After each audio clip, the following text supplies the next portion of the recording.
Hello friends, welcome to my YouTube channel. In the today's session, we will discuss about the chapter of economics of class 10, chapter first, which is development. तो let's start. सबसे पहले हम chapter first जो कि development है economics का, उसके बारे में डिस्कस करेंगे। तो डेवलपमेंट का मतलब होता क्या है वो हम देखेंगे कि डेवलपमेंट का आइडिया हमारे पास आया कहाँ से सबसे पहले, उसके बाद हमारी क्या क्या इच्छाएं हैं और हम क्या चाहते हैं करना और किस तरीके से हम जीना चाहते हैं, ये सब डेवलपमेंट में शामिल है। उसी तरीके से कंट्री का क्या विचार है और उसे क्या करना चाहिए, ये भी डेवलपमेंट में आता है। और क्या क्या इसेंशियल थिंग हैं जो ज़रूरी जो हमें चाहिए। तो what are the essential things that we require, can life be better for all, क्या जो जीवन है वो सबके लिए अच्छा हो सकता है। How should people live together, can there be more equality, क्या जो ये समानता है वो और ज़्यादा अधिक समानता हो सकता है लोगों में। और development involves thinking about these questions and about the ways in which we can work towards achieving these goals. तो जो डेवलपमेंट है उसमें होता क्या है कि हम लोग इन सब क्वेश्चन के बारे में सोचें और तरीका ढूंढें कि किस तरीके से इन जो गोल्स है उसको अचीव किया जाए। तो ये बहुत ही कॉम्प्लेक्स टास्क है और इसके बारे में अभी हम शुरुआत करने ही जा रहे हैं। हम केवल डेवलपमेंट को अभी जानेंगे ही, केवल अंडरस्टैंड करेंगे कि डेवलपमेंट आखिर होता क्या है, और इसके बारे में और अधिक हम पढ़ेंगे हायर क्लासेज में। तो इन क्वेश्चंस का सबसे पहले हम आंसर ढूंढना शुरू करते हैं और वही हमारा इकोनॉमिक्स होगा। तो केवल इकोनॉमिक्स में ही नहीं हम इन क्वेश्चंस का आंसर ढूंढेंगे, बल्कि हिस्ट्री में भी और पॉलिटिकल साइंस में भी। तो हिस्ट्री में क्यों? क्योंकि आज जो भी हम कर रहे हैं अपने वेलबींग्स के लिए या फिर अपने नेशन के लिए, वो आगे चल कर के पास्ट होगा। तो जब तक हम अपने पास्ट को नहीं जानेंगे, हम अपने डिज़ायर को चेंज नहीं कर सकते हैं जब तक कि हम अपने पास्ट के बारे में अवेयर ना हो। उसी तरीके से पॉलिटिकल, अगर डेमोक्रेटिक पॉलिटिकल प्रोसेस है तो हमारा क्या क्या होप है और क्या क्या पॉसिबिलिटीज़ है, क्या संभावनाएं हैं जो कि हम अपने रियल लाइफ में अचीव कर सकते हैं, तो उसे हम पॉलिटिक्स के बारे में जानेंगे, पॉलिटिक्स से जानेंगे। तो इन क्वेश्चन का आंसर हम जानेंगे किस में? तो इकोनॉमिक्स में, हिस्ट्री में और पॉलिटिक्स में। तो अब देखिए यहाँ पे एक रिक्शा चालक है और यहाँ क्या लिखा हुआ है कि without me they can not develop, in this system I can not develop. यानी कि बिना मेरी मदद के होगा क्या कि ये जो नेशन है वो डेवलप नहीं हो सकता है और मैं भी डेवलप नहीं कर सकता हूँ। क्यों? क्योंकि हर एक जो पर्सन है किसी भी नेशन का, सबका योगदान ज़रूरी है पूरे नेशन के डेवलपमेंट के लिए। तो क्या क्या डेवलपमेंट प्रोमिसेज है, मतलब क्या क्या वो वादा करता है विकास, और अलग अलग लोगों के लिए वो क्या क्या गोल्स होते हैं, क्या वो अलग होते हैं या फिर सेम होते हैं। तो हम इमेजिन करना शुरू करते हैं कि डेवलपमेंट या प्रोग्रेस अलग अलग लोगों के लिए क्या क्या हो सकता है और उनके क्या क्या एस्पिरेशंस हैं। तो यहाँ एक कॉलम दिया हुआ है, उसके थ्रू हम हम जानेंगे जैसे कि development goals of different categories of people, अलग अलग कैटेगरीज है। तो कुछ यहाँ फिल किया हुआ भी है, कुछ खुद से हमें सोचना है। जैसे कि कोई ग्रामीण लेबरर्स हैं जिनके पास लैंड नहीं है, मतलब लैंडलेस लेबर, तो वो चाहेंगे क्या कि उनको अधिक से अधिक काम मिले और उनके काम का अधिक से अधिक वेज मिले। उनके जो बच्चे हैं वो लोकल स्कूल में पढ़ाई करें, उनको क्वालिटी एजुकेशन मिले और उनका जो सामाजिक भेदभाव होता है वो ना हो और एक दिन चल कर के वो भी गांव के नेता बने। तो ऐसा सोच होगा एक लैंडलेस रूरल लेबर का। अब कोई समृद्ध किसान है पंजाब का, प्रोस्पेरियस फार्मर है, तो वो क्या चाहेगा कि उसके जो फैमिली है उसका ज़्यादा से ज़्यादा इनकम हो। तो वो किस तरीके से होगा? तो फार्मर है तो वो क्रॉप्स बेचेगा, तो उसके क्रॉप्स का हाई सपोर्ट प्राइस मिले, यानी कि अधिकतम समर्थन मूल्य मिले उसके प्राइस का, और उसे जो लेबर मिले वो हार्ड वर्किंग रहे और चीप रहे, मतलब सस्ता लेबर और ज़्यादा काम करे, और उनके जो चिल्ड्रंस हैं वो कहीं अब्रॉड जाके, विदेश जा कर के सेटल हों। तो ये सोच होगा। तो अलग अलग लोग अलग अलग सोच। उसी तरीके से एक फार्मर है जो कि रेन पे ही डिपेंड है अपने क्रॉप्स को ग्रो करने के लिए, तो वो क्या चाहेगा कि उस साल मतलब जब उसका फसल होना है तो अच्छी बारिश हो, जिसके कारण उसका फसल जो है वो अच्छा हो, जिसके कारण उसका इनकम बढ़े। अब कोई ग्रामीण महिला है जिनके पास अपना ज़मीन है, पारिवारिक ज़मीन, तो वो चाहेंगी कि उसके खेत में अच्छे फसल लगे, वो भी अपने परिवार का मदद करे ताकि जो इनकम है वो बढ़े। अब कोई अर्बन अनएम्प्लॉयड यूथ है, मतलब जो शहरी यूथ है जिसके पास नौकरी नहीं है, बेरोजगार है, तो वो क्या चाहेगा कि जल्दी से जल्दी उसका नौकरी लगे और वो भी अपने परिवार के ग्रोथ में, इनकम के ग्रोथ में हेल्प करे। अब कोई बॉय है जो रिच अर्बन फैमिली से है, तो वो चाहेगा क्या कि उसे पूरा फ्रीडम रहे, मतलब उसके पास कार वगैरह हो, वो अब्रॉड घूमे हमेशा और स्टडीज़ करने भी अब्रॉड जाए। अब कोई गर्ल है जो कि रिच अर्बन फैमिली से है, तो वो भी चाहेगी कि उसके भाई को जितना फ्रीडम मिलता है तो उसे भी वो मिले, और वो भी अपने जीवन में जो चीज़ करना चाहती है वो खुद से उसका निर्णय ले, और वो भी अपना स्टडी जो है वो एब्रॉड जा कर के करे। तो ऐसा अलग अलग जो सोच है उनका अलग अलग। अब आदिवासी जो है वो नर्मदा वैली के, उनका क्या रहेगा सोच, तो उनका सोच रहेगा कि जो गवर्नमेंट है वो हमारे लिए अच्छा कार्य करे, जिससे कि हमारा जो लाइफ है वो बेटर हो। तो इस तरीके से अलग अलग जो लोग हैं, मतलब कि अलग अलग कैटेगरी के लोग, उनका अलग अलग डेवलपमेंट गोल्स होता है। तो इस टेबल से हमें ये पता चला कि अलग अलग जो हैं, अलग अलग गोल अलग अलग लोगों का, लेकिन सबसे क्या है कि वो लोग अलग अलग चीज़ की चाहत रखते हैं, और उनमें क्या है कि सभी लोग चाहते हैं कि उनका जो इच्छा है, जो एस्पिरेशन है वो पूरा हो। तो अगर दो पर्सन हम देखें या दो ग्रुप के लोगों का जो कि अलग अलग थिंग की कल्पना करते हैं, तो क्या हो सकता है कि उनके बीच में कन्फ्लिक्ट हो सकता है, यानी कि विवाद हो सकता है, अगर दोनों का इच्छा अगर सेम हो फिर भी, क्योंकि वो अलग अलग ग्रुप के हैं। जैसे अगर एग्जांपल हम ले लें कि कोई एक गर्ल है जो कि रिच फैमिली से है, और वो चाहती है कि उसके भाई को जितना मौका मिलता है या फिर जितना फ्रीडम मिलता है उसे भी मिले, और उसका भाई जो है वो भी हाउस होल्ड जो वर्क्स हैं, यानी घरेलू काम हैं, उसमें मदद करे। लेकिन उसका भाई जो है उसका सोच बिल्कुल इससे अलग होगा, वो ऐसा नहीं चाहेगा। तो दोनों का एक ही डिजायर है, एक ही गोल है, लेकिन उन गोल्स के कारण भी एक दूसरे में वो कन्फ्लिक्ट हो सकता है। उसी तरीके से अगर दूसरा एग्जांपल देखें तो कोई भी इंडस्ट्रियलिस्ट है जिसको कि इलेक्ट्रिसिटी ज़्यादा चाहिए, तो वो चाहेगा कि ज़्यादा से ज़्यादा डैम बनाए। लेकिन होगा क्या डैम बनाने से कि वहाँ के आसपास के जो लैंड हैं वो डूब जाएंगे।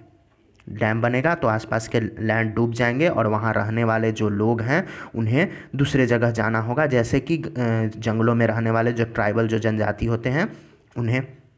और जिसके कारण होगा क्या, और ये जो ट्राइबल्स लोग हैं वो क्या चाहेंगे कि बड़े डैम्स के मुकाबले वहाँ छोटे छोटे चेक डैम्स बनाए जाएं या फिर टैंक्स बनाए जाएं, जिससे कि उनका जो लैंड है उसको उसका इरिगेशन अच्छे से हो। तो दो थिंग्स से ये क्लियर है कि डिफरेंट पर्सन जो हैं उनका डिफरेंट गोल्स हो सकता है, और मे बी कि डेवलपमेंट जो हो for one may not be development for the other, यानी कि एक के लिए जो डेवलपमेंट हो शायद वो दूसरे के लिए डेवलपमेंट ना हो। तो एक जो है अगर किसी का प्रोग्रेस हो रहा है तो ऐसा भी हो सकता है कि वो दूसरे के लिए डिस्ट्रक्टिव हो, यानी कि दूसरे के लिए विनाशकारी हो। तो ऐसा हो सकता है। तो इनकम और अदर गोल्स, मतलब कि किसी का इनकम और दूसरे गोल्स और क्या क्या हो सकते हैं। तो अगर हम टेबल 1.1 देखें तो आप नोटिस करेंगे कि सबसे कॉमन चीज़ जो सभी का है वो क्या है कि लोगों का इच्छा है कि उनको रेगुलर वर्क मिलते रहे, नियमित काम मिले, और उनका जो वेतन हो वो अच्छा हो, या फिर जो फसल बेचते हैं किसान तो उनका फसल का अच्छा कीमत मिले, या फिर कोई अगर गुड्स प्रोड्यूस करते हैं कोई प्रोडक्ट तो उनके प्रोडक्ट का अच्छा प्राइस मिले। तो दूसरे शब्दों में हम कह सकते हैं कि सबसे ज़्यादा जो इम्पोर्टेंट जो गोल है लोगों का वो क्या है, तो उनका इनकम अच्छा होना चाहिए। तो इस इनकम के अलावा और भी दूसरा चीज़ है जो कि लोगों के अंदर है कि इनकम के अलावा कि और क्या उनका गोल होना चाहिए, उनके साथ क्या होना चाहिए। तो दूसरे जो थिंग्स हैं जैसे कि इक्वल ट्रीटमेंट, यानी कि उनके साथ समान व्यवहार, उनको भी फ्रीडम मिले, उन्हें भी सिक्योरिटी मिले, मतलब सुरक्षा प्रदान हो, और दूसरे लोग उनका भी रिस्पेक्ट करें। इसका मतलब ये क्या हुआ कि ये डिस्क्रिमिनेशन से रिलेटेड हो गया।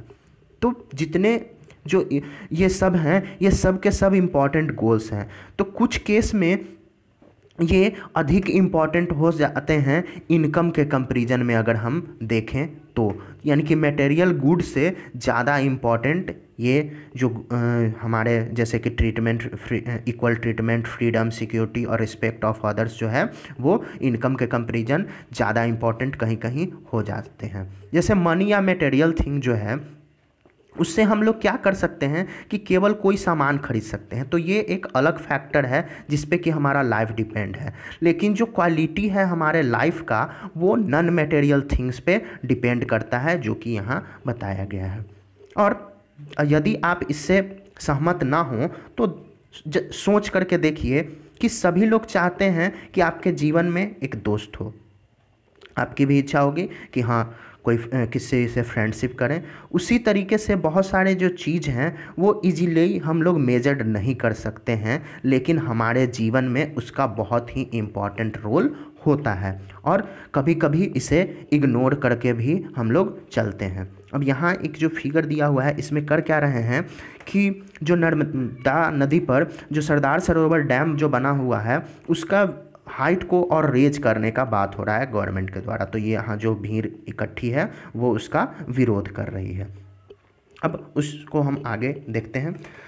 तो होगा क्या कि ऐसा कंक्लूड करना गलत होगा कि जो चीज़ हम लोग मेजर नहीं कर सकते हैं वो हमारे लिए इम्पॉर्टेंट नहीं है। जैसे फ्रेंडशिप का एक हम लोग एग्जांपल लिए जिसको कि हम मेजर नहीं कर सकते हैं, तो ज़रूरी नहीं है कि वो हमारे लिए इम्पॉर्टेंट नहीं है, वो भी हमारे लाइफ के लिए बहुत ज़्यादा इम्पॉर्टेंट है। अगर दूसरा एग्जाम्पल हम लेते हैं तो यदि आपको दूर जगह पर कहीं जॉब मिले तो आप उस जॉब को एक्सेप्ट करने से पहले आप सोचोगे बहुत सारे फैक्टर्स के बारे में कि इनकम को छोड़ करके बहुत सारे और भी दूसरे फैक्टर कि वहाँ आपके फैमिली को क्या क्या फैसिलिटीज़ मिलेगा, वहाँ का वर्किंग एटमॉस्फेयर कैसा रहेगा, फिर आपको वहाँ सीखने का कितना अपॉर्चुनिटी मिलेगा। अगर दूसरा केस देखा जाए तो यदि आपको कोई जॉब मिलता है जो कि आपके घर से नज़दीक हो, वहाँ कम ही पैसा मिलता है लेकिन रेगुलर एम्प्लॉयमेंट मिलता है, मतलब प्रतिदिन रोजगार, तो वहाँ आपको सिक्योरिटी महसूस होगा, आपको लगेगा कि हाँ यहाँ पे हम सुरक्षित हैं।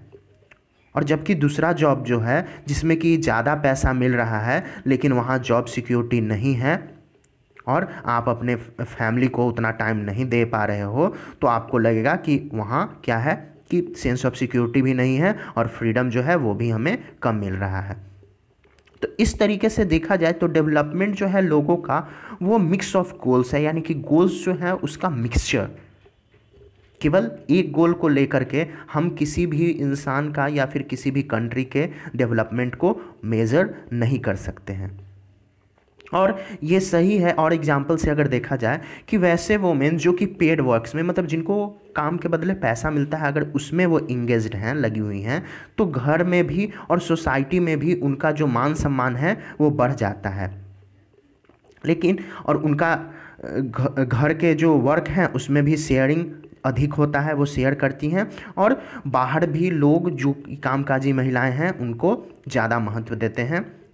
तो वो कब ऐसा कार्य करेंगी, यानी पेड जॉब वो कब करती हैं, तो जब उन्हें सेफ़ और सिक्योर एनवायरनमेंट मिले महिलाओं को, तभी वो जॉब करती हैं, वैरायटीज ऑफ जॉब्स, और वो बिजनेस रन करती हैं। तो यहाँ सिक्योरिटी हुआ, मतलब पैसा से ज़्यादा वो क्या देखती हैं, तो सिक्योरिटी।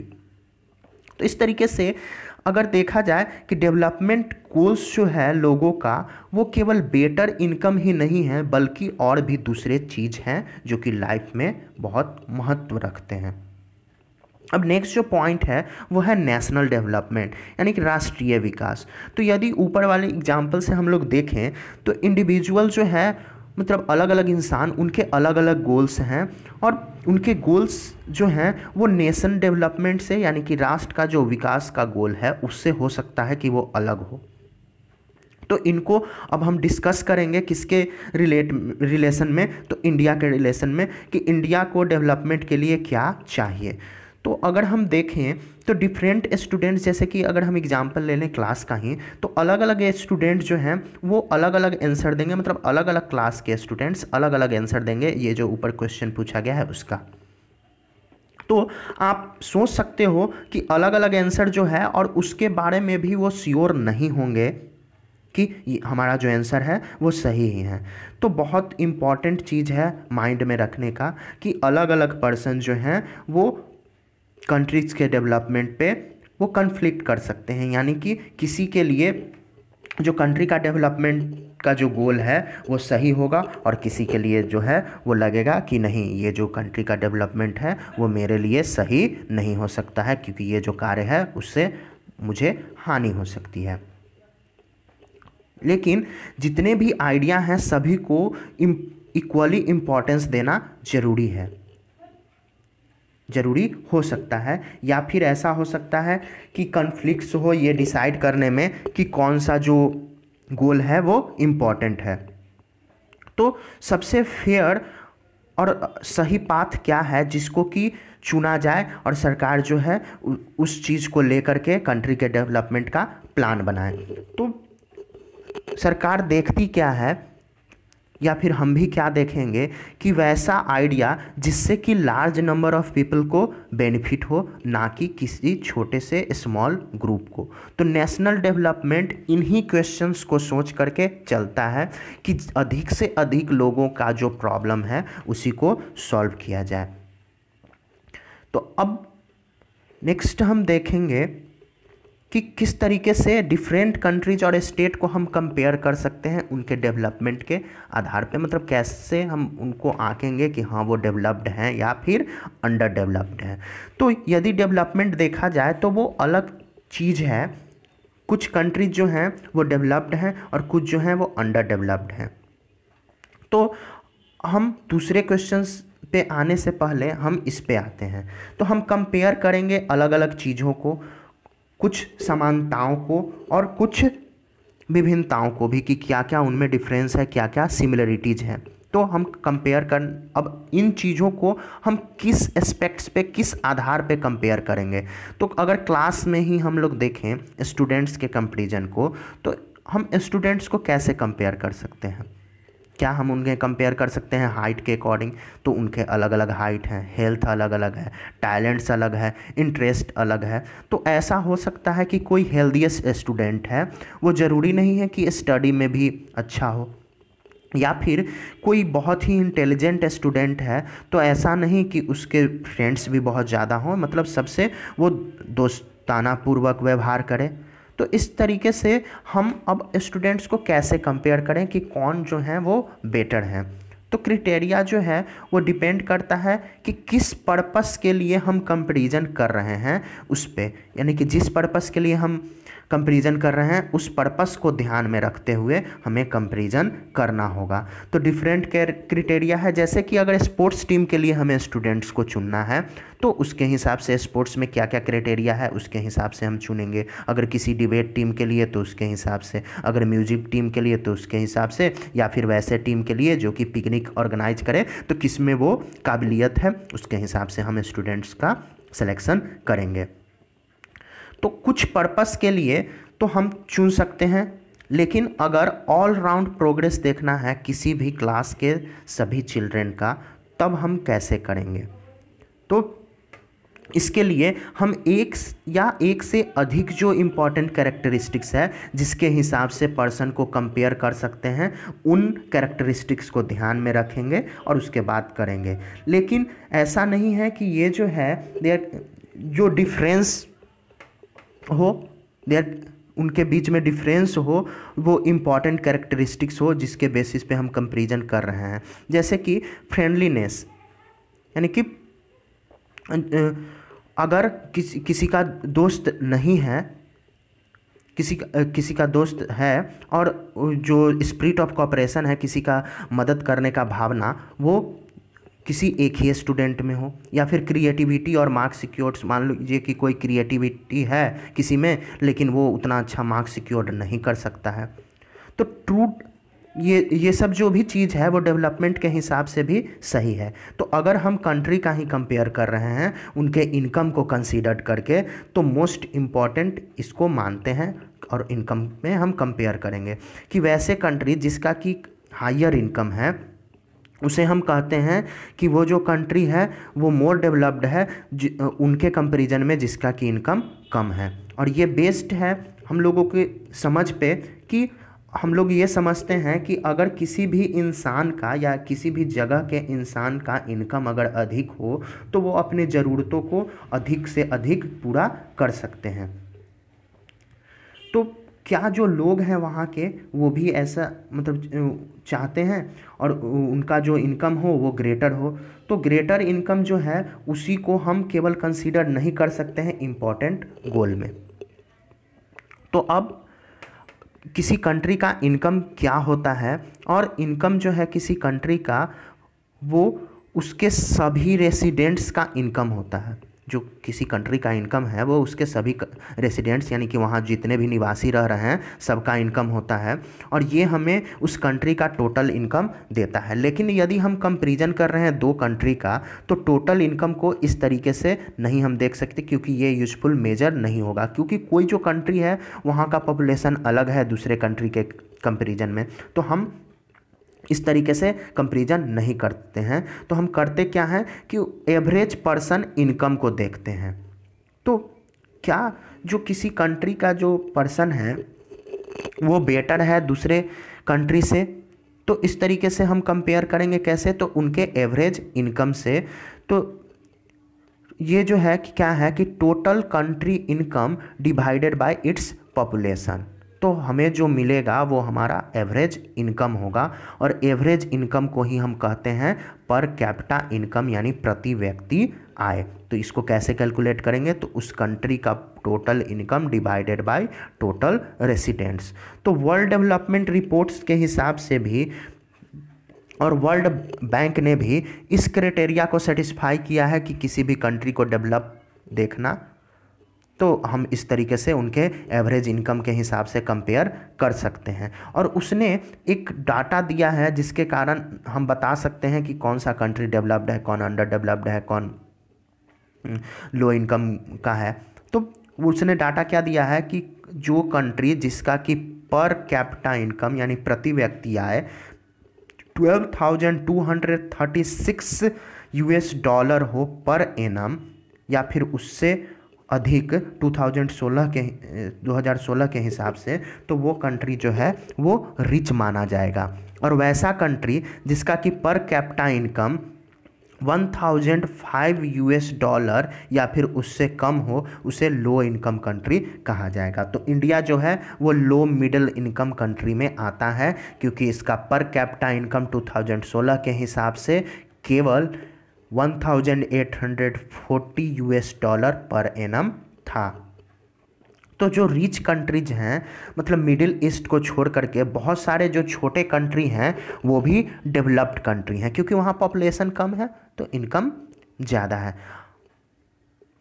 अब हम जैसे कि देखते हैं कि दो कंट्री का एवरेज इनकम दिया हुआ है, कंट्री ए और कंट्री बी का। तो एवरेज इनकम हम कैसे निकालेंगे, तो 5 मंथ्स का दिया हुआ है अलग अलग जो इनकम है, तो एवरेज निकालने के लिए डिवाइडेड बाय यहाँ के पहले तो कितने पर्सन है उससे हम डिवाइड कर देंगे, तो यहाँ का एवरेज निकल जाएगा। उसी तरीके से बी का भी हम निकाल सकते हैं। जैसे कि देखते हैं जो फिगर दिया हुआ है कि country with no rich and no poor, यानी कि वैसा देश जहाँ ना ही कोई अमीर है और ना ही कोई गरीब है। तो हुआ क्या कि ये लोग चेयर बनाएं और उस चेयर का खुद यूज कर रहे हैं। और एक ऐसा कंट्री जहाँ की रिच भी है और पुअर भी है, तो क्या हुआ कि जो पुअर लोग हैं वो चेयर बनाए और यहाँ 4 लोग जो हैं वो 2 चेयर पे ही बैठे हुए हैं, जबकि जो एक है वो 4 चेयर पे बैठा हुआ है। तो यहाँ रिच है जिसके पास ज़्यादा रिसोर्स है, और जो पुअर हैं उनको कम रिसोर्स में ही अपना जीवन यापन करना पड़ रहा है। तो ऐसा होता है। अब इनकम और दूसरे क्राइटेरिया क्या क्या हैं, तो यहाँ पहले हम टेबल को देख लेते हैं जो पर कैपिटा इनकम दिखाया है अलग अलग स्टेट का। जैसे हरियाणा का है तो वहाँ का पर कैपिटा इनकम 2015-16 के हिसाब से दिखाया है कि 1,62,034 है रुपीज़ है प्रत्येक साल का। केरला का 1,55,516 रुपीज़ और बिहार का 34,168 केवल। तो अब हम देखते हैं कि इंडिविजुअल एस्पिरेशन या गोल क्या है। तो हम लोग पाते हैं कि अलग अलग जो लोग हैं वो बेटर इनकम के लिए सोचते हैं, लेकिन उनका जो गोल है security, respect for others, equal treatment और फ्रीडम, ये भी उनके दिमाग में रहता है। मतलब इनकम के साथ साथ ये भी जो गोल है उसका भी पूर्ति करना वो चाहते हैं। तो इसी तरीके से जो नेशन है या फिर कोई क्षेत्र है उसका भी एवरेज इनकम होता है और वो भी इक्वली इम्पॉर्टेंट कारण बनता है। तो अब हम इन कारणों को देखेंगे। तो अगर एग्जामिन जैसे कि हम लोग ने ये जो 1.3 का जो टेबल है इसको एग्जामिन किया तो हुआ क्या कि पर कैपिटा इनकम के हिसाब से हरियाणा जो सबसे अधिक उसका इनकम है, उसके बाद केरला है और सबसे नीचे बिहार है। तो ये per capita net state domestic product है करेंट प्राइसेस का, और इसको हम लोग इग्नोर करते हैं, कॉम्प्लिकेटेड टर्म है एग्जैक्टली मीन्स। तो रफली हम लोग देखते हैं पर कैपिटा इनकम को किसी भी स्टेट का। तो 3 स्टेट हरियाणा, बिहार और केरला में सबसे ऊपर हमारा हरियाणा हो गया और सबसे नीचे हमारा हो गया बिहार। तो इस तरीके से पर कैपिटा इनकम का यूज करके हम लोग डेवलपमेंट कह सकते हैं कि हरियाणा जो है वो मोस्ट डेवलप्ड है और बिहार जो है वो लीस्ट डेवलप्ड है इन तीनों में। लेकिन अगर हम और डाटा देखते हैं तो उससे हमें और समझ में आता है। तो इन्हीं तीनों स्टेट को अगर हम कंपेयर करते हैं और दूसरे डाटा के हिसाब से, जैसे कि हरियाणा है तो यहाँ जो शिशु मृत्यु दर है यानी कि वैसे बच्चे मतलब 1000 में से जो कि जन्म लिए और 1 साल भी जिंदा नहीं रहे वो 36 यानी कि 1000 बच्चों का जन्म होगा उसमें से 36 जो हैं वो मर जाएंगे। उसी तरीके से केरला में जो है वो केवल 12 है और बिहार में 42। ये जो है 2016-17 के इकोनॉमिक सर्वे का रिपोर्ट है। वही अगर लिटरेसी रेट देखा जाए तो लिटरेसी रेट जो है वो हरियाणा में 82% है, केरला में 94% और बिहार में केवल 62%। और नेट अटेंडेंस रेशियो देखा जाए यानी कि वैसे बच्चे जो कि प्रत्येक 100 में से जो कि क्लास 8 या फिर उससे अधिक का स्टडी कर पाते हैं, तो हरियाणा में जो है वो 61 स्टूडेंट्स स्टडी करते हैं, केरला में 83 स्टूडेंट्स और बिहार में ओनली 43 स्टूडेंट। बाकी जो हैं वो क्लास से एब्सेंट रहते हैं, मतलब क्लास में वो नहीं रहते हैं। तो ये हो गया। अब आगे इसके हिसाब से तो ये टेबल क्या दिखा रहा है, तो ये टेबल हम लोग डिस्कस कर लिए हैं कि जो हमारा हरियाणा है वो भले ही डेवलप्ड है इकोनॉमिक के मामले में, लेकिन केरला से बहुत सारी चीज़ों में वो पीछे है। जैसे कि children dying within 1 year of birth, अगर ये देखा जाए तो इसके मामले में भी, या फिर लिटरेसी रेट देखा जाए तो उसके मामले में भी। तो अगर सोचिए कि आप लोग जो हैं वो अपने पेरेंट्स के कितने डियर हैं, और अगर किसी के घर में बच्चा बॉर्न होता है तो उन्हें कितनी खुशी होती है, और अगर उनका फर्स्ट बर्थडे भी ना मनाया जाए और उससे पहले ही अगर उनकी मृत्यु हो जाए तो कितना दर्द होगा उनके पेरेंट्स को। तो ये जो डाटा बताता है 2015 का, ये बहुत ज़्यादा पुराना नहीं है, ये इंडिपेंडेंस के 70 ईयर्स के बाद का डाटा है। और बहुत सारे जो मेट्रो सिटीज़ हैं उनमें बहुत सारे multi storeys building, shopping malls वगैरह खुल चुके हैं तब का है। तो ये प्रॉब्लम जो है वो अंत होने वाला नहीं है और इन्फेंट मोर्टेलिटी रेट से ही ख़त्म नहीं होगा। लास्ट कॉलम जो है 1.4 का वो दिखाता है कि बिहार के जो स्टूडेंट हैं जो 14 या 15 के एज के जो कि क्लास 8 को भी अटेंड नहीं कर पाते हैं। इसका मतलब कि वो स्कूल से लगभग आधे से अधिक जो बच्चे हैं वो मिसिंग रहते हैं, मतलब वहाँ पढ़ाई करते ही नहीं हैं। तो क्या वहाँ स्कूल नहीं है? और यदि ये आपके साथ हुआ रहता तो आप ये चैप्टर नहीं पढ़ पाते क्योंकि ये 10th का है। अब पब्लिक फैसिलिटीज़ कि क्या क्या पब्लिक फैसिलिटीज़ सरकार देती है। तो किस तरीके से एवरेज पर्सन जो हरियाणा का है उसका इनकम जो है वो केरला से अधिक है, लेकिन क्रूशियल एरियाज में जो हरियाणा है वो केरला से पीछे है। तो इसका रीज़न क्या है कि आपके पैकेट में तो मनी है लेकिन जो भी गुड्स हैं या जो सर्विसेज हैं उसे आप नहीं खरीद रहे हैं या फिर नहीं खरीद सकते हैं, या आप सोच रहे हैं कि उसे खरीदने का हमें ज़रूरत ही नहीं है।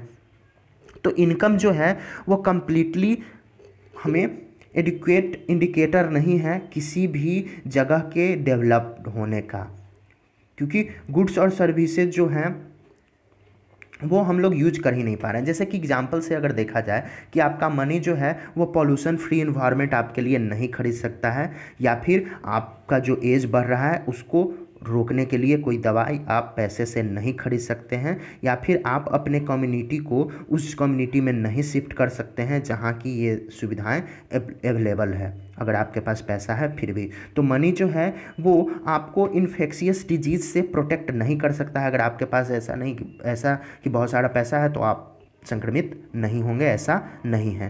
तो ये सब का सब तब संभव होगा जब आपका पूरा जो कम्युनिटी है वो प्रिवेंटिव स्टेप्स ले, तभी आप इन्फेक्शियस डिजीज़ से बच सकते हैं। अगर एक्चुअली में देखा जाए तो इम्पॉर्टेंट थिंग जो है लाइफ का वो है कि बहुत सारी चीज़ जो कि हमें चाहिए वो हम चीपेस्ट वे में ही ले सकते हैं गुड्स और सर्विसेज के साथ। जैसे कि सोचें कि कलेक्टिव सिक्योरिटी, अगर हम एग्जांपल से देखें कि अगर पूरे लोकेलिटी का हमें सिक्योरिटी करना है और हर एक घर का, तो अगर हम पूरे लोकेलिटी के लिए कोई सिक्योरिटी मैन रखें तो वो हमें चीपर पड़ेगा, जबकि अगर हर एक घर के लिए एक एक सिक्योरिटी रखेंगे तो वो हमारे लिए कॉस्टली होगा। तो इस तरीके से चीज़ों को मैनेज करके और चलना है। और यदि कोई नहीं है आपके जैसे, और दूसरा एग्जांपल अगर लेते हैं कि पढ़ने में आपके अलावा आपके गांव में कोई इंटरेस्टेड नहीं है या फिर आपके लोकेलिटी में, तो क्या होगा। तो ये सारे क्वेश्चन का आंसर आपको ढूंढना है। और यदि आप पढ़ाई में एबल ही ना हो, मतलब आपको जो फैसिलिटीज़ है वो ना मिल पाए, जैसे कि अगर आपके पेरेंट्स हैं वो आपको प्राइवेट स्कूल में सेंड करने के लिए अफोर्डेबल नहीं हो, मतलब उनके पास उतना पैसा नहीं हो कि आपको प्राइवेट स्कूल में भेज सके, तो आप अपना स्टडी कैसे करेंगे। तो ये जो है ये क्यों हो पाता है, क्योंकि बहुत सारे जो चिल्ड्रेन हैं वो पढ़ना चाहते हैं और बहुत सारे लोगों का विश्वास है कि गवर्नमेंट जो है वो स्कूल खोले और दूसरे फैसिलिटीज़ भी बच्चों को प्रोवाइड कराए ताकि उन्हें भी शिक्षा का मौका मिल सके। और बहुत सारे क्षेत्रों में खास करके वैसे बच्चियां गर्ल्स जो कि हाई स्कूल में नहीं जा पाती हैं क्योंकि गवर्नमेंट जो है अभी तक एडिक्वेट फैसिलिटीज़ उनको प्रोवाइड नहीं करा पाई है, या फिर जो सोसाइटीज़ है वो भी। तो अब केरला का ही अगर एग्जांपल देखा जाए तो केरला में लो इन्फेंट मोर्टेलिटी रेट है, यानी कि शिशु मृत्यु दर जो है वो कम है, क्योंकि वहाँ के जो लोग हैं उनके पास जो बेसिक हेल्थ सिस्टम वो अच्छा है और एजुकेशन फैसिलिटीज़ भी है वहाँ पे। और इसी तरीके से अगर दूसरे स्टेट में देखा जाए तो पब्लिक डिस्ट्रीब्यूशन सिस्टम यानी कि जन वितरण प्रणाली जहाँ से राशन मिलता है वो अच्छे से काम करता है। तो होगा क्या कि वहाँ के लोगों का जो हेल्थ है और न्यूट्रिशन है, स्वास्थ्य है, वो अच्छा रहेगा दूसरे स्टेट के कंपेरिजन में। तो ये सभी डेवलपमेंट के रीजन्स हैं। अब आगे अगर हम देखते हैं तो अब ये टेबल देख लेते हैं, टेबल 1.6, इससे आगे हमें समझने में मदद होगा। तो कुछ जो डाटा है वो इंडिया के रिगार्डिंग और उसके जो नेबर्स कंट्रीज़ हैं उनके रिगार्डिंग 2015 में ये डाटा जो ह्यूमन डेवलपमेंट रिपोर्ट है वो बनाया गया है। तो जैसे श्रीलंका है तो वो हमसे बहुत छोटा कंट्री है, लेकिन वहाँ का पर कैपिटा इनकम जो है वो हमसे बहुत ज़्यादा है, मतलब डबल के अप्रॉक्स। और वहाँ लाइफ मतलब जो जन्म दर है, मतलब मृत्यु दर वो भी ज़्यादा है, मतलब वहाँ कम बच्चे मरते हैं, यानी ज़्यादा जो बच्चे हैं वो जन्म लेने के बाद ज़िंदा रहते हैं, तो 75 है। उसके बाद जो 25 साल तक अपना स्कूलिंग पूरा करते हैं, मतलब स्कूल जाते रहते हैं, उनका है 10.9।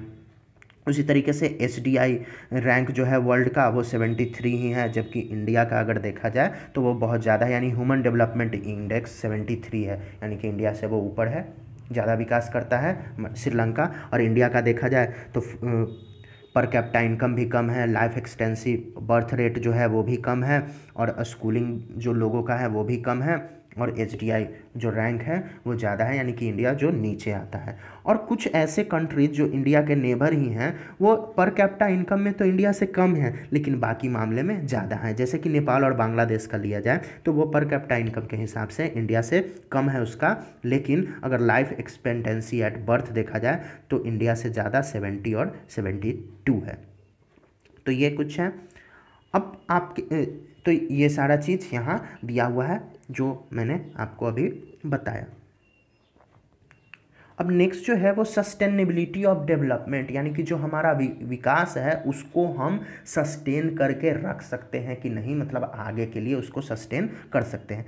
तो अगर प्रेजेंट में सोचा जाए कि कोई जो कंट्री है वो बहुत ज़्यादा डेवलप्ड है, तो वो सर्टेनली चाहेगा क्या कि हमारा जो डेवलपमेंट है उसका लेवल बढ़ा रहे या फिर और आगे बढ़े, ताकि जो फ्यूचर जनरेशन है उनको कम मेहनत करना पड़े डेवलपमेंट बरकरार रखने के लिए। और ऐसा ही लोगों का इच्छा होगा जो भी कंट्री इस तरीके का है। लेकिन ऐसा देखा गया है कि 20th सेंचुरी के सेकेंड हाफ आते आते बहुत सारे साइंटिस्ट ने वार्न किया था कि प्रेजेंट टाइप का जो केस है जो चल रहा है, ऐसे लेवल को अगर देखा जाए तो डेवलपमेंट जो है वो सस्टेनेबल नहीं हो सकता है। इसलिए एक चीज़ कहा भी गया है कि हम लोग जो पाए हैं वो अपने फोर फादर से नहीं पाए हैं, बल्कि अपने बच्चों के लिए बोरो किए हैं। तो जो भी डेवलपमेंट है या फिर जो भी रिसोर्स है वो हम अपने फ्यूचर जनरेशन के लिए सेफ रखें, ना कि उसका ओवर यूज करें। तो जैसे ग्राउंड वाटर का ही अगर एग्जांपल ले लें तो है क्या कि अभी के एविडेंस के हिसाब से लगभग 300 डिस्ट्रिक्ट जो हैं इंडिया के, जिनका कि ग्राउंड वाटर लेवल महज पिछले 20 सालों में 4 मीटर या फिर उससे नीचे भी चला गया है। और अगर 1/3 जो कंट्री का पॉपुलेशन है अगर इसी तरीके से वाटर अंडरग्राउंड वाटर रिजर्व का यूज करता रहा तो 25 साल के बाद 60% जो कंट्री है उसको सेम प्रॉब्लम फेस करना पड़ेगा। और ये सबसे ज़्यादा ग्राउंड वाटर का ओवर यूज उन क्षेत्रों में होता है जो कि एग्रीकल्चरली प्रोस्पेरियस रीजन है, जैसे कि पंजाब हो गया, वेस्टर्न यूपी, और हार्ड रॉक प्लेट्यू का एरिया है सेंट्रल और साउथ इंडिया का, वहाँ सबसे ज़्यादा ऐसा प्रॉब्लम है ग्राउंड वाटर का। क्योंकि हम कर क्या रहे हैं कि जो रिसोर्स है उसका ओवर यूज कर रहे हैं। तो ग्राउंड वाटर जो है वो रिन्यूएबल रिसोर्स है, लेकिन नेचर के द्वारा ये रिप्लेनिश होता है, लेकिन टाइम लगता है। और हम लोग कर क्या रहे हैं कि इसका ओवर यूज कर रहे हैं। तो इस केस में होगा क्या कि बहुत हम लोग कितना यूज कर रहे हैं, तो जितना हमें रेन मिलता है बारिश उतना ही हमें यूज करना चाहिए, लेकिन उससे ज़्यादा यूज कर रहे हैं। और तो ये रिन्यूएबल है, लेकिन जल्दी से ये रिप्लेनिश्ड नहीं हो पाता है उतना जल्दी। अब नॉन रिन्यूएबल रिसोर्स वैसे होते हैं जो कि कुछ सालों बाद अगर ख़त्म हो जाए यूज के, तो वो फिर दोबारा नहीं बन सकते हैं और इनका अर्थ पे फिक्स स्टॉक है। तो इसके लिए अब हमें करना क्या पड़ेगा कि उसका अल्टरनेटिव ढूंढना पड़ेगा, यानी उसके जगह पे हम और क्या दूसरा यूज कर सकते हैं। और वो भी स्टॉक अगर रहे और उसका भी अगर उसी तरीके से हम ओवर यूज करें तो एक समय आएगा कि वो भी ख़त्म हो जाएगा। जैसे कि इसका मेन सबसे अच्छा एग्जांपल है क्रूड ऑयल, यानी कि कच्चा तेल, जिसका कि हम लोग बहुत ज़्यादा यूज कर रहे हैं, जो कि आगे आने वाले समय में हमारे फ्यूचर जनरेशन के लिए ऐसा हो कि वो ना रहे। अब जो हमारा इन्वायरमेंटल डिग्रेडेशन है वो किसी नेशन या फिर स्टेट बाउंड्री तक ही सीमित नहीं है। कि मान लीजिए कि अगर कोई कंट्री है वो ओवर यूज कर रहा है किसी भी रिसोर्स का, तो केवल वो कंट्री ही अफेक्टेड होगा, बल्कि उसके आस पड़ोस के जो भी कंट्रीज हैं वो भी इस तरीके का जो प्रॉब्लम है उसको फेस करेंगे। तो हमारा फ्यूचर जो है वो लिंक्ड है सभी के साथ, यानी कि जितने भी कंट्री हैं सभी के साथ जुड़ा हुआ है। और सस्टेनेबल डेवलपमेंट के लिए हमें इन एरिया का नॉलेज होना चाहिए। और ये सस्टेनेबिलिटी ऑफ डेवलपमेंट जो है वो एक ऐसा एरिया है जिसमें कि बहुत सारे साइंटिस्ट, इकोनॉमिस्ट, फिलोसफर और दूसरे सोशल साइंटिस्ट जो हैं वो एक साथ काम कर रहे हैं। और जो जनरल क्वेश्चन है डेवलपमेंट का या फिर किसी भी प्रोग्रेस का, वो अस्थाई है।